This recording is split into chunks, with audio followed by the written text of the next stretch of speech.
Assalamualaikum students, how are you all? I hope you are all fine. Stay home and stay safe. To the students, is our English language means English B lecture. So first we are going to do the essay morning walk. So open your workbook at page number 5. So let's start reading. Essay the morning walk. सुबह की सैर. I get up early in the morning. मैं सुबह सवेरे जल्दी उठता हूँ. First of all I say my prayers. सबसे पहले मैं अपनी नमाज़ें अदा करता हूँ. Aslam is my best friend. Aslam मेरा बेहतरीन दोस्त है. I call on him. मैं उसे बुलाता हूँ. We leave our house for a long walk to a near by park. हम नज़दीकी पार्क में सैर करने के लिए अपने घर को छोड़ते हैं. There are beautiful flowers and their fragrance pleases us. वहाँ खूबसूरत फूल होते हैं जिनकी खुशबू हमें खुश कर देती है. The dew drops on the green grass look like pearls. सब्ज़ घास पर शबनम के कतरे मोतियों जैसे लगते हैं. I don't like to leave the spot. मुझे वो जगह छोड़ना अच्छा नहीं लगता. Then we take the way to the canal. उसके बाद हम नहर की तरफ जाने वाले रास्ते पर चले जाते हैं. We walk fast and see the green fields. हम तेज़ चलते हैं और सब्ज़ खेत देखते हैं. The air is fresh and cool. हवा ठंडी और तरोताज़ा होती है. Aslam runs but I do not. Aslam भागता है लेकिन मैं नहीं. The birds fly in the sky. परिंदे आसमान में उड़ते हैं. How sweetly they sing. वो कितने मीठे तरीके से गाते हैं. We are thrilled. हम पुरजोश होते हैं. We reach the canal in half an hour. हम आधे घंटे में नहर पहुंच जाते हैं. It is always full of water. वो हमेशा पानी से भरी होती है.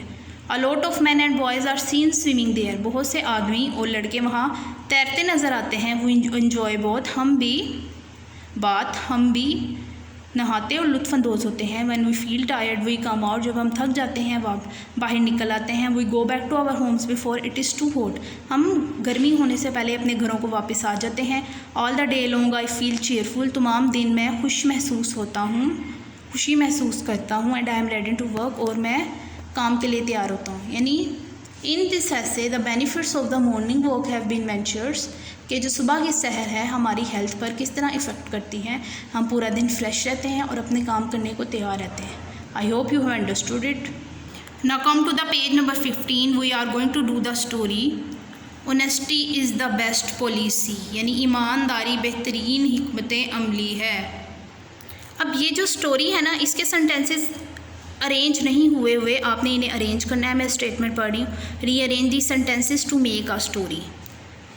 यानी अल्फाज को अरेंज करें, तरतीब दे के कहानी बनाएं. मैंने यहाँ से लिख दी अरेंज करके. मैं यहीं से आपको पढ़ा रही हूँ, सुने. Once upon a time there was a poor woodcutter. एक दफ़ा का जिक्र है कि एक गरीब लकड़हारा था. One day he was cutting down a tree on the bank of a river. एक दिन वो दरिया के किनारे दरख्त काट रहा था. His axe fell into the water. उसका कल्हाड़ा पानी में गिर गया. He became sad and began to cry. वो उदास हो गया और रोना शुरू कर दिया. An angel came to him and said. एक फरिश्ता उसके पास आया और बोला, what is wrong with you my friend. तुम्हारे साथ क्या गलत हुआ है मेरे दोस्त. Come to the next page. The woodcutter said, I have lost my axe. लकड़हारे ने कहा, मेरा कुल्हाड़ा गुम गया है. How can I earn my living now. अब मैं कैसे कमाऊँगा. At this the angel dived into the water and brought out a golden x.